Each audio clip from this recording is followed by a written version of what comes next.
Welcome to Breakup Cheater, the channel where betrayal meets consequences. Today's story isn't just about losing a marriage, it's about losing it all and coming back stronger than ever.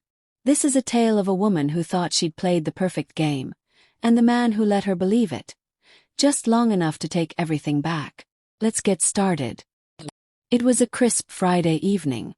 I was at my friend Daniel's place, standing beside the fire pit with him and our buddy Chris.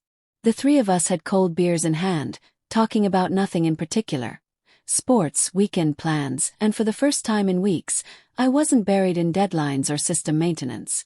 Then my phone buzzed. It was Melissa, my wife. We'd spoken earlier that afternoon, and nothing about her tone then had hinted at trouble. Still, when her name lit up the screen, a strange tension curled in my chest. I stepped away from the fire's glow, thumbed the answer button. "Hey," I said. "Everything okay?" Her voice came back smooth, almost rehearsed. "Don't hate me, Ethan. I'm calling to let you know I'm divorcing you. The papers will be filed Monday." Froze. Before I could even inhale to speak, she kept going. "And before you ask, yes, I sold Apex Logistics. The buyer wired the funds this morning. I'm taking my half and starting fresh with Brian Caldwell." Brian. I had hired him 5 years ago. Brought him in when we needed someone to oversee regional expansion. Trusted him. Promoted him faster than most. Melissa let out a short, theatrical laugh. "You were too busy babysitting your precious software to notice what was right next to you. Brian actually saw me." I glanced back toward the fire. Daniel and Chris had stopped laughing, their eyes fixed on me, sensing something was wrong. The sting hit me, but I let it pass. "Good for you," I said evenly. That caught her off guard.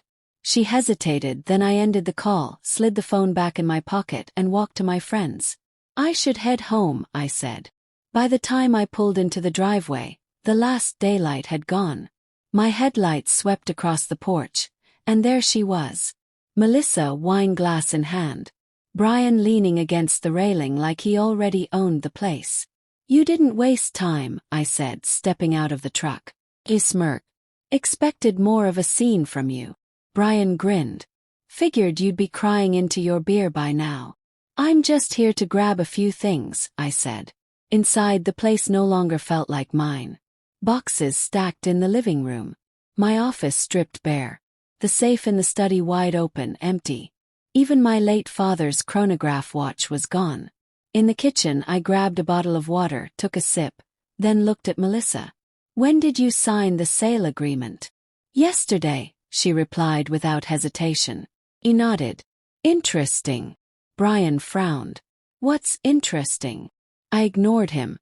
"Because the system credentials you'll need to deliver on Monday, they aren't part of Apex anymore." Her smile faltered. "I'll be gone in 10 minutes, I said, walking out. The next morning, I was in the lobby of Orion Freight Group, the company that had bought Apex. Their CEO, Martin Hayes, greeted me in a glass-walled conference room. "You're here about the acquisition?" he asked. "That's right," I said, sliding a black folder onto the table. Inside were the documents I'd been holding for over a year, proof that before I even married Melissa, I had incorporated Northgate Systems LLC and transferred the proprietary Apex optimization engine and encryption key management into it. Apex only had a license to use them, a license that could be revoked upon a change of ownership. Martin's eyes scanned the papers quickly.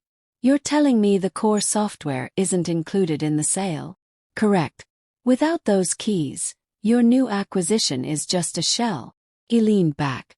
"I assume you're not here just to ruin my morning. I'm here to offer you a license, full support, operational continuity, for a premium." "How much of a premium?" 50% over your purchase price." He studied me, then smiled faintly. "I respect the move. I'll pause escrow and send the sellers a breach notice. We'll talk terms if they can't deliver." We shook hands. Melissa's victory had just begun to rot. That afternoon, she stormed into my co-working space with Brian on her heels. "You sabotaged the sale," she snapped. "I protected my property," I replied calmly. I laid out 3 points. The engine was owned by Northgate. Brian's data exports violated privacy agreements. And our prenup ensured all premarital business assets were mine alone. She sneered. You're bluffing. I slid a notarized copy of the prenup across the desk. Clause 7. Read it. My offer was simple. She keeps her personal assets, I waive civil claims, and she signs a separation agreement plus an affidavit detailing Brian's role. She refused. 2 days later, escrow froze. Vendors demanded overdue payments. The warehouse lease defaulted. The bank flagged her last transfer attempt and locked the account. Late that night she called. Ethan, we need to talk. My offer still stands, I said. Same terms. You're doing this to hurt me. No. I'm letting the consequences catch up. Within a week, Brian vanished from the company, and Melissa was drowning in calls from angry vendors. I didn't check in. I finalized the license deal with Martin.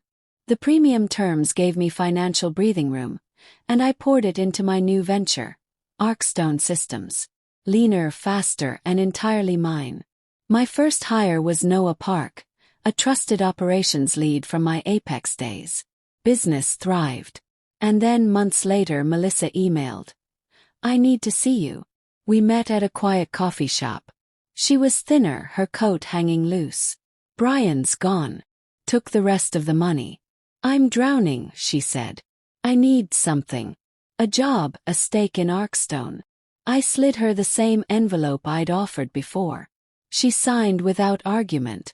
Do you hate me? She asked. No, I said. I just don't owe you anything. I left her sitting there. 3 weeks later, I spoke at a logistics forum on system governance and why you never let someone else hold your keys. That Friday night I was back at Daniel's fire pit. No calls. No drama. Later, my phone buzzed with a single-word text from an unknown number. Please. I set it face down. Whatever Melissa was dealing with wasn't mine anymore. She'd thought she'd taken my future, but all she'd really done was hand me the space to build a better one. And that's how one man turned betrayal into his greatest opportunity.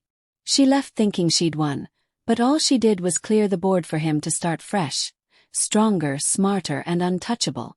Remember, sometimes the best revenge isn't destruction. It's building something they can never touch. Thanks for watching Breakup Cheater. And if you enjoyed this story, make sure to like, subscribe, and hit that bell so you never miss the next tale of betrayal and payback.